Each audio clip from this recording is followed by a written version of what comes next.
عليكم ورحمة الله وبركاته. بسم الله الرحمن الرحيم. الحمد لله رب العالمين الرحمن الرحيم مالك يوم الدين إياك نعبد وإياك نستعين اهدنا الصراط المستقيم صراط الذين أنعمت عليهم غير المغضوب عليهم ولا الضالين. بسم الله الرحمن الرحيم. الحمد لله رب العالمين والصلاة والسلام على أشرف الأنبياء والمرسلين وعلى آله وصحبه أجمعين. سبحانك لا علم لنا إلا ما علمتنا إنك أنت العليم الحكيم. رب اشرح لي صدري ويسر لي أمري واحلل عقدة من لساني يفقهوا قولي. اللهم علمنا ما ينفعنا وانفعنا بما علمتنا وزدنا علما يا أرحم الراحمين. وأرنا الحق حقا وارزقنا اتباعه وأرنا الباطل باطلا وارزقنا اجتنابه وجعلنا ممن يستمعون القول فيتبعون أحسنه وأدخلنا برحمتك في عبادك الصالحين. ولا حول ولا قوة إلا بالله ولا حول ولا قوة إلا بالله ولا حول ولا قوة إلا بالله العلي العظيم. اللهم يسر ولا تؤثر وأتمم بالخير لك الله. الحمد لله. Segala puji bagi Allah Subhanahu wa taala, salawat dan salam kepada Nabi besar Muhammad sallallahu alaihi wasallam. Pada pertemuan lepas kita diberitahu asal punca segala maksiat dan asal punca segala ketaatan. Asal punca bagi segala maksiat kerana kita reda dengan nafsu kita. Asal kita seronok ikut nafsu. Asal bagi segala ketaatan apabila kita tidak reda dengan nafsu yang mengajak kepada keburukan. Betul? Jadi kita dia apa? Kena lawan nafsu. Ikut nafsu ada ni. Tapi lawan nafsu tu tak sama lawan peperangan dengan Amerika ke dengan siapa kan, dengan pilihan raya ke, tak sama. Ada nafsu tu dia tak henti-henti dia. Pilihan raya minum upah minum tak ada. Tapi nafsu ni sentiasa kita menghadapi, kena lawan dan sebagainya. Kemudian masuk ke surat berapa ni tuan-tuan? 215. Halakan 7 perjalananmu kepada Allah, bukan kepada haluan yang lain daripada Allah. 215, betul? Dalam hidup ini manusia mencari berbagai bentuk. Ada manusia dia mencari akhirat, keredaan Allah. Dia cakap mencari keredaan Allah. Ada manusia dia mencari dunia. Ada manusia dia mencari untuk memuaskan nafsu dia. Begitulah keadaan manusia. Maka dia ajar kepada kita disuruh didik supaya tujuan kita itu apa pun yang kita buat ialah untuk mencari keredaan Allah Subhanahu wa taala. Mencari keredaan Allah ini bukan sekadar semata-mata ketika kita beribadat. Tidak. Bukan ibadat yang khusus. Ibadat yang khusus ni pun boleh kita buat untuk mencari dunia, boleh juga. Nak mencari pujian, boleh juga ibadat ni.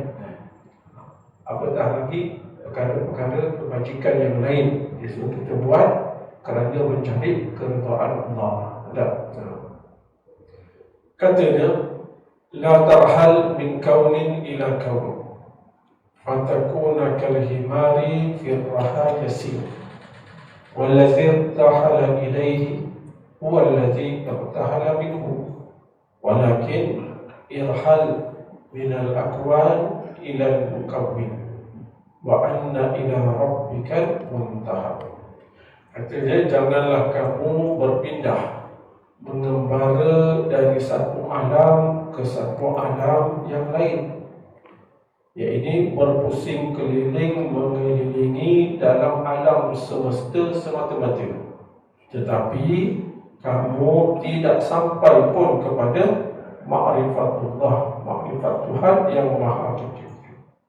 Maka jadilah kamu, kalau asyik berpusing dekat situ je, cari dunia tak sampai kepada Allah, benda yang kita buat, maka jadilah kamu seperti sang keldai yang mengisar kisaran, kisaran pusing.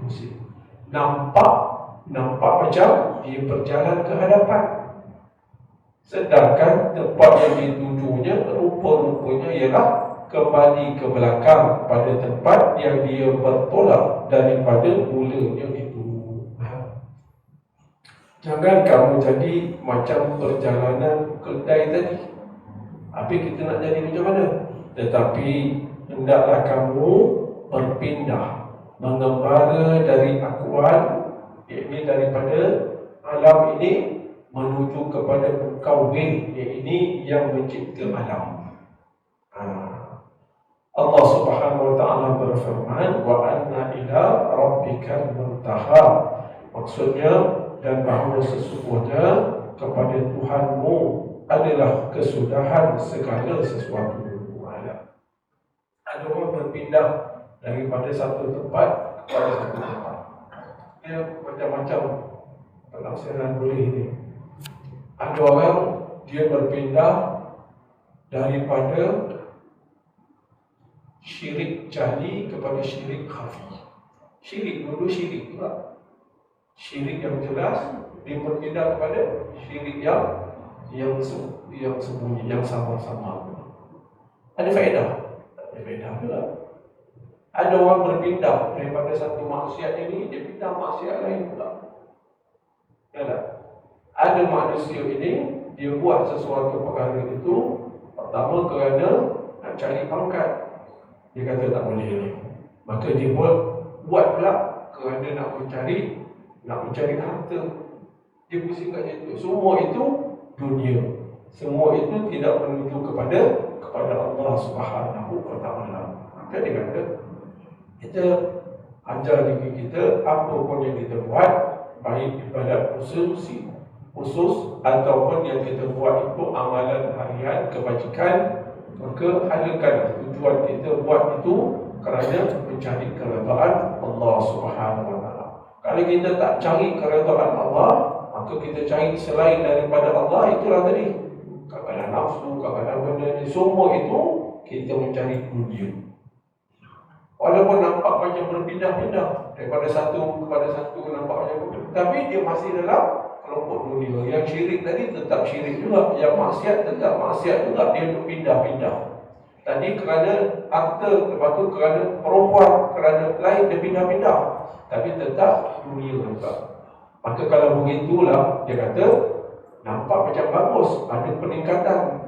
Oh, tadi dia malas buat ni, sekarang dia rajin buat ni. Dulu dia buat benda tu, sekarang dah tinggal dia buat benda lain. Nampak macam ada peningkatan, tapi hakikatnya dia berpusing-pusing kat dalam dunia. Sama lah macam kedai mengisar kisaran tadi. Dia rasa macam ke depan, depan, tapi dia balik semula kat tempat permulaan dia. Tak ada sampai ke mana.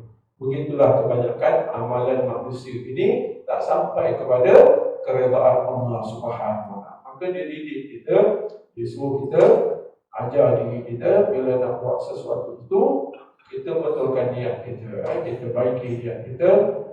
Benda ni kena latihan, kena latih, begitulah dah. Lama-lama dia lekat lah. Kerana Allah nak buat ini, kerana perintah Allah. Kerana apa? Nak cari kerana. Kerana apa buat ni? Kerana Nabi suka, Nabi suruh. Baik.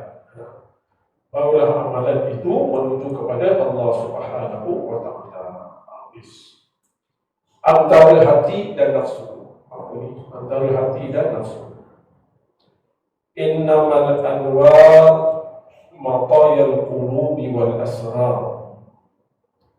Wal nur julul qalb.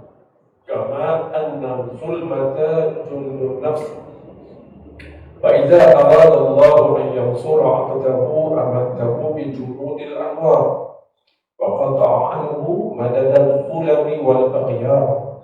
النور له الكشف والبصيرة لها الحكم والقلب له الإقبال والإدبار.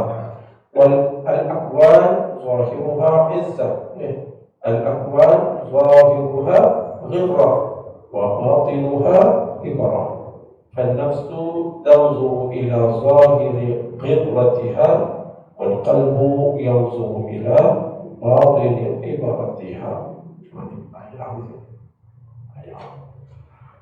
Katanya, kata Ibn Atha'illah As-Sakandari Rasulullah, hanya saja nur-nur cahaya hidayah ilahiyah itu adalah merupakan kenderaan-kenderaan atau tunggangan-tunggangan hati dan rahsia-rahsia batin hatinya. Dan nur itu adalah tentera hati.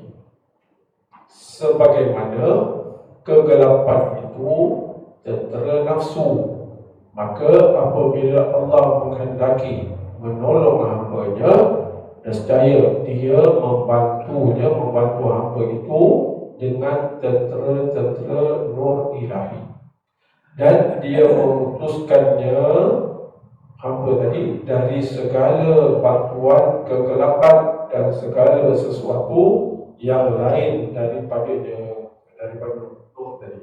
Nur itu baginya mempunyai fungsi pembukaan yang menyingkap hakikat sesuatu dan menyuluh segala rahsia ilmu Allah. Dan mata hati tadi nur, yakni mata hati pula, dan mata hati itu baginya mempunyai fungsi. Apa fungsi dia? Menentukan hukum baik dan buruknya sesuatu perkara. Itu mata hati. Dan hati itu pula baginya fungsi sama ada mara ke hadapan atau terundur ke belakang. Ada lagi? Sama benda. Akuan ni makna alam syahadah yang kita nampak ini pada lahirnya adalah tipu daya, dan pada batinnya alam ini iktibar yang menjadi pengajaran. Maka sang nafsu yang gelojok memandang kepada lahiriah alam yang memperdayakannya, sedangkan hati yang jelek memandang kepada batinnya, iaitu alam ni yang memberi pengiktibaran kepadanya. Payah tak? Dia kata pertama, hati ini dengan nafsu ini. Hati ini ada tentera, nafsu pun ada tentera. Setiap kebaikan dan keburukan ada tenteranya masing-masing. Bagi dunia ada pengikutnya, dan bagi akhirat ada pengikutnya. Nabi kata kamu jadilah pengikut akhirat. Baik. Dia kata nur ini nak sampai kepada keredaan Allah ini tidak boleh lepas, tidak mesti mendapat nur daripada Allah, cahaya hidayah daripada Allah Subhanahu wa taala. Ini mesti.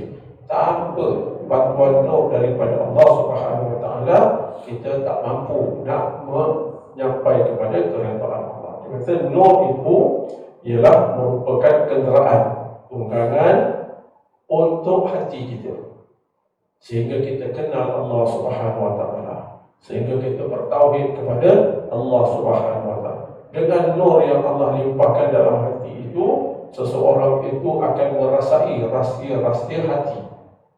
Dia akan rasa cinta, dia akan rasa macam-macam kebaikan yang tak dapat diungkap dengan kata, tapi dirasai dalam sanubari hati dengan nur.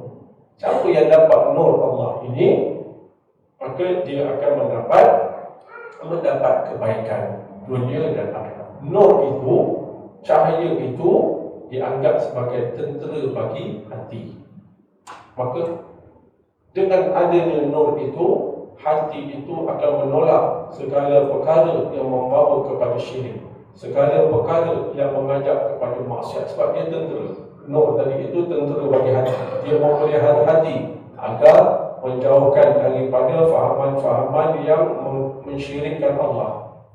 Dia menjadi tentera yang menjaga hati daripada segala penyakit-penyakit hati.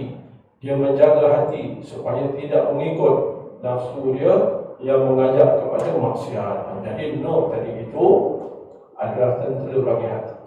Nur ini penting kerana dengan ada nur itulah kita mampu membawa diri kita kepada kemuliaan dunia dan juga akhirat, mendapat keredaan Allah. Boleh setakat tu? Nur.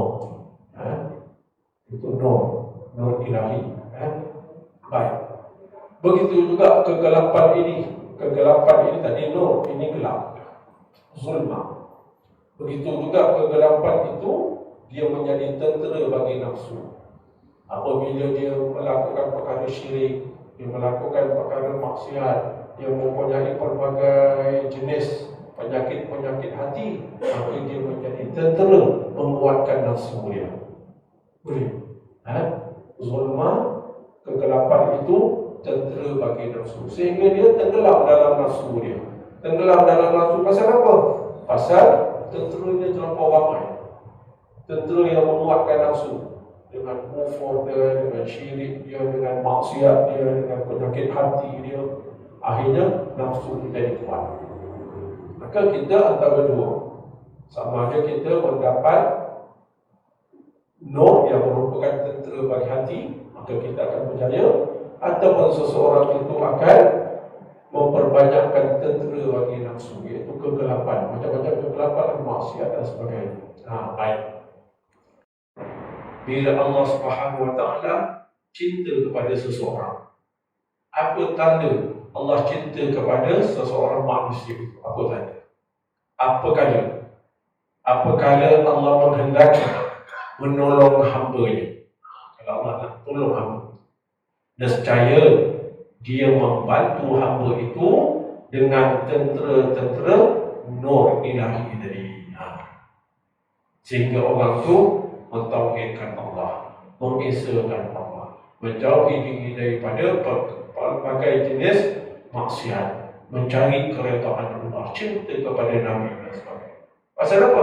Allah nak selamatkan dia, Allah sayang kepada dia, maka diberi kepada dia nur ilahi. Dan bukan setakat itu bagi nur, dan Allah memutuskan daripada hamba itu segala bantuan-bantuan kegelapan dan segala sesuatu yang lain daripada kebaikan. Dan Allah jauhkan dia segala jenis-jenis kegelapan, fahaman-fahaman yang syirik, maksiat-maksiat, penyakit-penyakit. Dia jauh daripada segala jenis yang membawa kepada kegelapan. Allah jauhkan. Itu tanda orang itu dicintai oleh Allah. Itu tanda orang itu mendapat bantuan Allah Subhanahu Wa Taala. Itu juga tanda amalan kita ini diterima oleh Allah Subhanahu Wa Taala. Maka dikata kepada kita, apabila seseorang itu berjihad, maka selepas dia berjihad, dia tidak mampu nak menambah kebaikan, itu tanda jihadnya tidak diterima. Sebab kaedah dia, bila nur ini dapat, bantuan ini dapat, dia bertambah dekat kepada kebaikan, bertambah banyak, dan bertambah jauh daripada kelalaian, kegelapan, maksiat dan sebagainya. Begitu juga apabila seseorang itu melalui ibadat Ramadan, puasa Ramadan, selepas habis Ramadan tidak bertambah kebaikan dia, itu tanda amalan ibadat itu tidak diterima. Begitu juga haji, selepas haji dia bertambah buruk pula, itu tanda hajinya tidak diterima. Itu kita cakap kita, itu hakikat dia Allah kan ada. Begitu. Begitu juga apabila seseorang itu sakit, dia sakit, kemudian dia sehat. Lepas dia sehat, amalan kebaikan tak tambah, bahkan dia buat benda yang buruk, itu tanda penyakit yang ada pada dia itu tidak menghapuskan dosa dia. Boleh faham? Boleh? Boleh ingat kan? Payah nak ingat lah. Ulang balik dah. Tanda seseorang itu amalannya diterima. Sekiranya dia berjihad, selepas daripada dia berjihad, dia kembali melakukan kebaikan yang banyak, maka jihad dia itu tandanya diterima. Tanda jihad dia diterima. Kalau selepas Ramadan, habis Ramadan, kebaikan dia bertambah, maka tanda ibadat Ramadan itu diterima. Selepas haji, dia balik haji, bertambah baik dia, itu tanda ibadat hajinya diterima.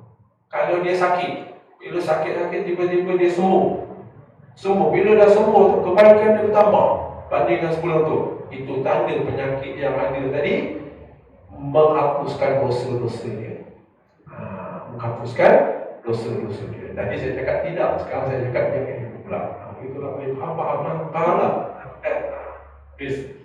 Jadi macam ni lah, bila dia dapat nur, bila Allah bagi, Allah bantu seseorang, Allah kuatkan orang ni dengan perkara-perkara yang membawa kepada cahaya kebaikan. Dan secara otomatik dia jauh daripada segala perkara-perkara kegelapan. Sekarang ni dia nak cerita nur itu. Nur itu bukan nur itu apa? Nur itu fungsinya apa? Nur itu baginya mempunyai fungsi pembukaan yang menyingkap hakikat sesuatu dan menyuluh segala rahsia ilmu Allah. Nur ini dia hanya membuka. Oh, ini kebenaran. Oh, ini akidah. Betul. Oh, ini syirik. Dia buka. Sehingga dia tahu, oh, ada Tuhan, ada pencipta bagi alam ini. Buka. Begitu juga segala rahsia ilmu itu dibuka dengan adanya nur. Ada pun mata hati. Nur ini pada hati. Dan hati itu ada mata hati. Mempunyai fungsi menentukan hukum. Yang ini baik ke buruk. Tadi buka, dia nampak ini baik, ini buruk. Yang menentukan siapa nanti? Mata hati dia. Kemudian hati itu pula. Hati itu fungsi dia apa? Sama dia nak ikut kebaikan ataupun nak ikut keburukan. Nak buat ke tak nak? Nak tinggalkan maksiat ke nak buat maksiat? Dan siapa yang akan tentukan? Yang nak buat hati. Buat tak buat, nak bergerak ke hadapan, nak undur ke belakang, itu kerja hati. Yang menentukan hukum, dia baik, dia buruk, itu mata hati. Adapun nur ini, dia membuka sehingga kita nampak mana itu baik, mana itu buruk, mana itu tauhid, mana itu syirik. Jadi mula-mula sekali apa? Mesti datang nur dahulu. Nur itu datang. Maka dengan nur itu dia pun dapat ilmu, dia dapat pengetahuan, maka dia tahu ini kebaikan, ini keburukan, ini hukum dia begini, ini hukum dia begini. Nak ikut tak nak ikut, nak buat tak nak buat, ikut hati. Kan? Melayu cakap apa tu? Tanya hati apa? Tepuk dada, tanya selera. Heran betul kan? Kat dada ada selera. Kan? Tak? Tepuk dada tanya selera kan? Dia kata yang Melayu. Tak? So pelik tu dada tu ada selera. Macam dia nak? Tak nak? Kat dada tu ada hati tu. Kau Melayu kerti, dia kerti. Lepas tu dia tepuk dada, patut selera tepuk perut lah kan. Nak makan dengan nak tak? Saya kat situ hati. Habis. Allah. Ayah. Allah Akbar. Akwal pula. Dunia ini, alam semesta, alam syahadah, dia ada benda yang kita tengok secara lahir, dan dia ada batinnya, hakikat dia. Cakap payah je ada. Kita tengok, ini contoh je. Contoh serbuk kunyit. Bukan warna kuning tak? Serbuk kunyit.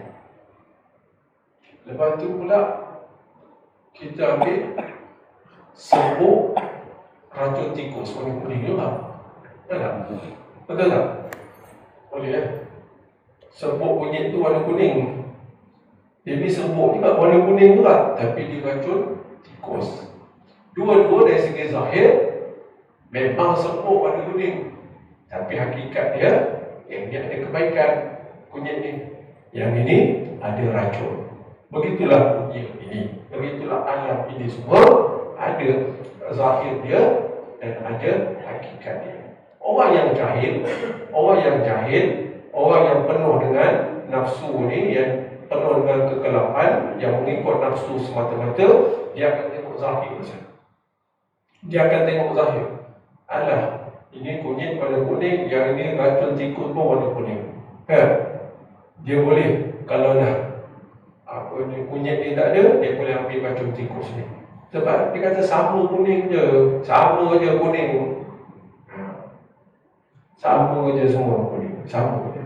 Tapi orang yang mencari keredaan Allah, ada nur ini, dia nampak di sebalik warna kuning ini ada kebaikan, di sebalik warna kuning itu ada keburukan. Jadi akwal atau alam syahadat ini pada lahirnya adalah tipu daya. Dia tipu daya. Dia menipu manusia. Manusia yang mana ini? Manusia yang mengikut hawa nafsu. Dunia ini dia menipu golongan-golongan yang mengikut hawa nafsu, yang tidak mendapat nur daripada Allah Subhanahu wa taala, sehingga manusia itu bila ikut hawa nafsu dia terpersona dengan dunia, maka dunia menipunya.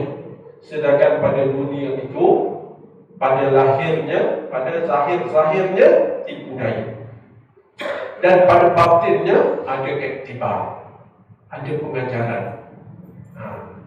yang menjadi pengajaran. Maka sang nafsu yang gelodoh, yang ikut nafsu ni, dia memandang dunia itu pada lahiriah, pada zahir alam yang memperdayakan. Sedangkan hati yang cerdik memandang kepada batinnya yang memberi pengiktibaran kepadanya. Ada orang dia tengok zahir, ada orang tak, dia tengok batin. Ini dia kadang-kadang begini. Ada satu benda ni bagi orang ni baik, bagi orang ni, bagi dia tak baik. Pasal apa? Mata yang melihat sama je, Allah yang bagi mata. Ada orang dia tengok, bila dia buat baik, manusia puji dia, dia pun bagus kan, bagus. Ada orang bila manusia puji dia, dia rasa sedih. Dia rasa sedih pasal apa? Yang dia buat tu bukanlah ikhlas sangat, yang dia buat tu bukanlah baik sangat, seolah-olah dia begitu. Orang yang tak reti ni, bila dia puji manusia, dia rasa bangga dia. Pasal apa? Pasal dia tengok zahir, dia tengok baik yang dia buat, tapi dia tak tengok batin. Tujuan dia buat kebaikan tu pasal apa? Bila dia buat kebaikan tu memang sungguh-sungguh ke, ikhlas kerana Allah, dia tak tengok tu. Begitulah amalan-amalan manusia dan perkara-perkara dunia ni. Pandangan manusia itu berbeza berdasarkan hati seseorang itu. Ada orang tengok bagus dia, ada orang tengok sedih. Banyaklah contoh, banyak. Kita menjaga semua orang untung lah, untung. Dari segi zahir dapat untung, seronok dia. Tapi ada orang bila dia dapat untung, hati dia terdetik. Untung dunia nak, tapi bila untung bertambah, kesyukuran tak bertambah pun. Untung bertambah dunia, tapi amalan tak bertambah pun. Dia jadi sedih. Pasal apa? Pasal dia tengok hakikat. Itu manusia. Jadi kalau boleh jenis macam tu, fikir jenis macam tu, dia percaya lah. Dan kalau dia jenis fikir, hakikat sesuatu benda itu dia akan percaya. Dia tidak tengok dunia habis semata-mata dunia itu. Tetapi dia tengok sebaliknya. Tanda terbukanya pintu masuk ke hadirat Allah. Tanda orang ini orang apa? Zat? 8? 38. Sikit. 15 minit lagi. 38. Itu tipu tu.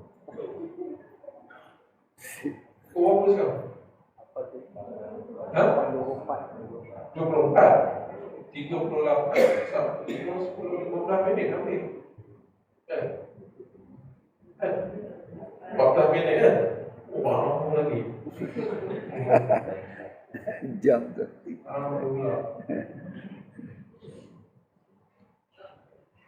Tanda. Dia kata mata auhashaka min khalqihi fa'lam annahu yuridu an yaftaha laka babal unsi bih. Kita ni segala sesuatu tu ada tanda. Segala sesuatu kalau kita fikir alam ini dia berdasarkan sebab usaha. Mesti ada tanda. Tanda dengan tanda itulah kita tak tahu hakikat nak jadi macam mana, kita tak tahu. Tapi Allah kurniakan kepada kita akal. Salah satu fungsi akal ini ialah kita mengetahui sesuatu itu bila tengok pada tanda. Bila ada tanda ni biasa akan jadi begini. Ada tanda ni dia akan jadi begini. Ada. Semua benda dalam dunia ni ada tanda. Nak hujan ada tanda dia. Dia gelap. Betul tak? Sama ada betul tak betul hujan akan turun ke tidak, itu belum tentu. Tapi dari segi akal, kebiasaan, hukum adat, itu tanda nak hujan.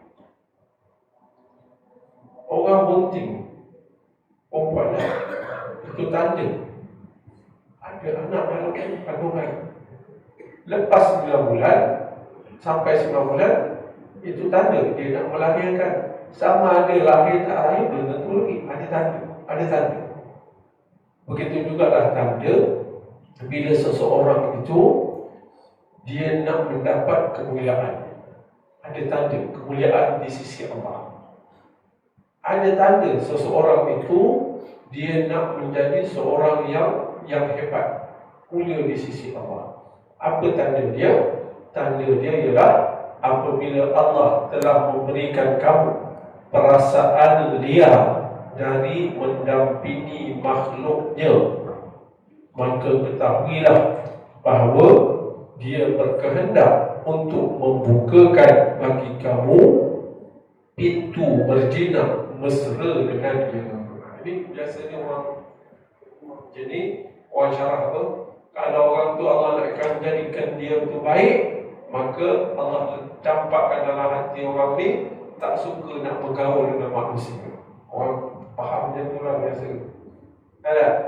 Dia tak suka. Pasal lagi dia bergaul dengan manusia, dia kena tipu. Bila dia bergaul dengan manusia nak mengumpat orang. Bila gaul, dia rasa rugi. Dia rasa tak ada faedah bergaul dengan manusia. Itu dia kata tanda orang tu dia akan selamat.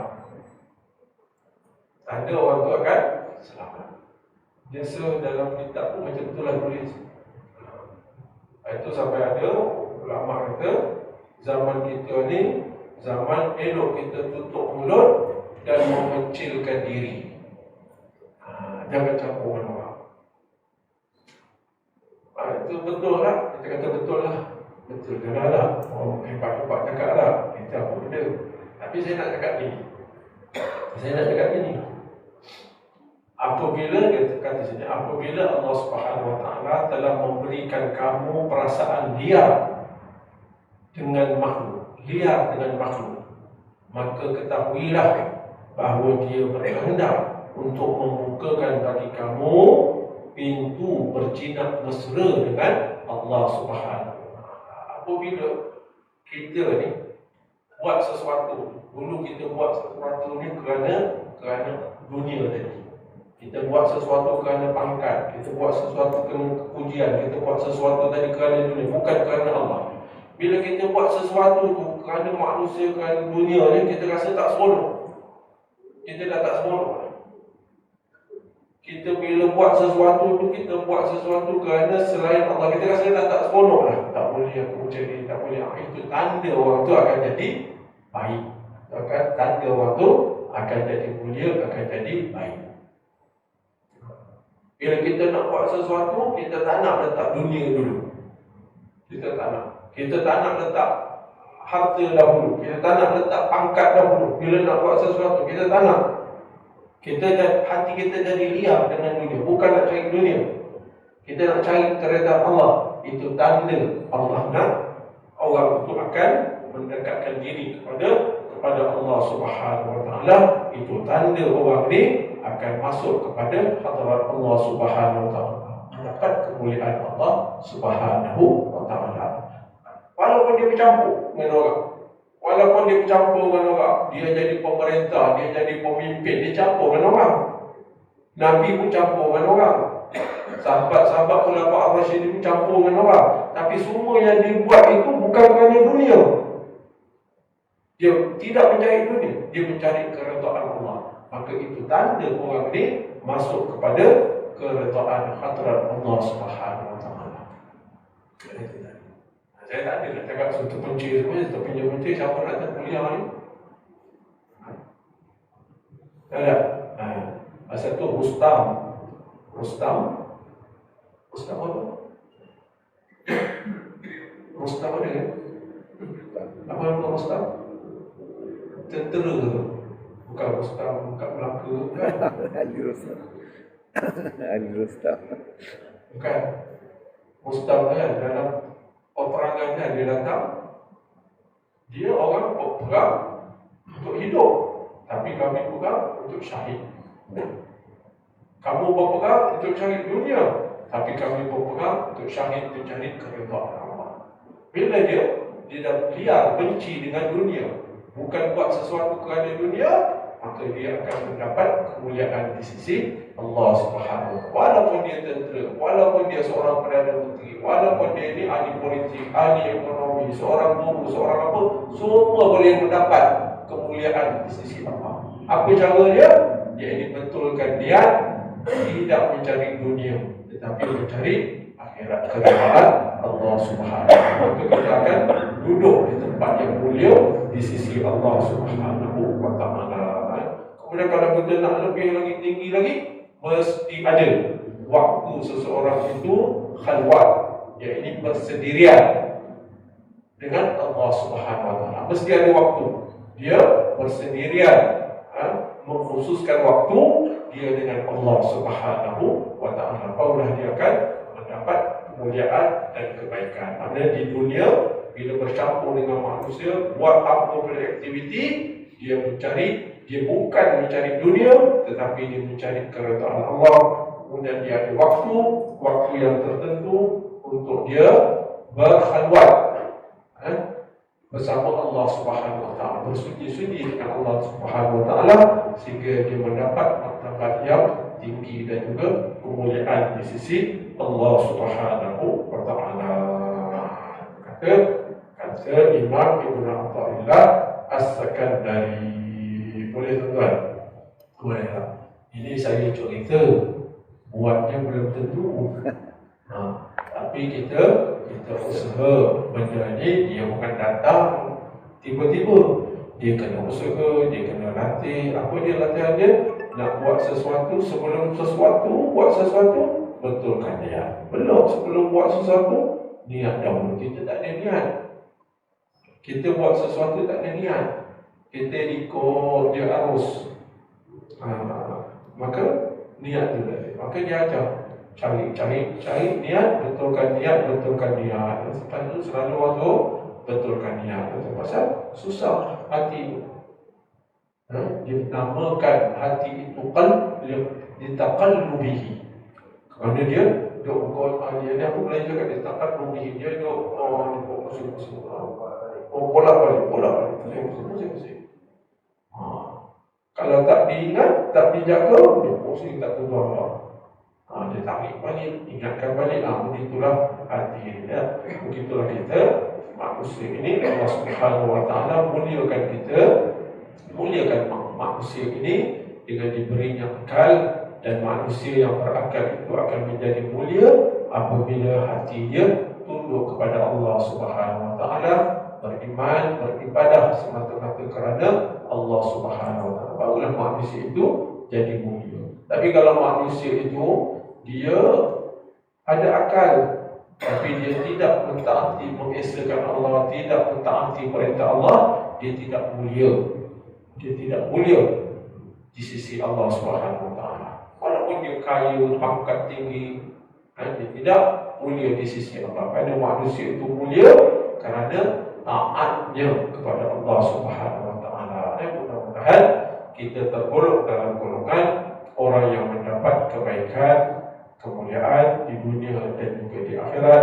Dan kita mohon kepada Allah, semoga Allah Subhanahu Wa Taala membimbing kita, mempermudahkan urusan kita, dan membawa kita kepada cahayanya, nurnya, dan membimbing kita supaya sentiasa membetulkan niat melakukan sesuatu perkara untuk mencari keredaan Allah Subhanahu Wa Taala. Kita tidak mampu melainkan dengan pertolongan Allah. Maka manusia yang nak cari kemuliaan ini, dia banyaklah doa kepada Allah Subhanahu Wa Taala. Doa banyak, lagi banyak doa, lagi Allah suka.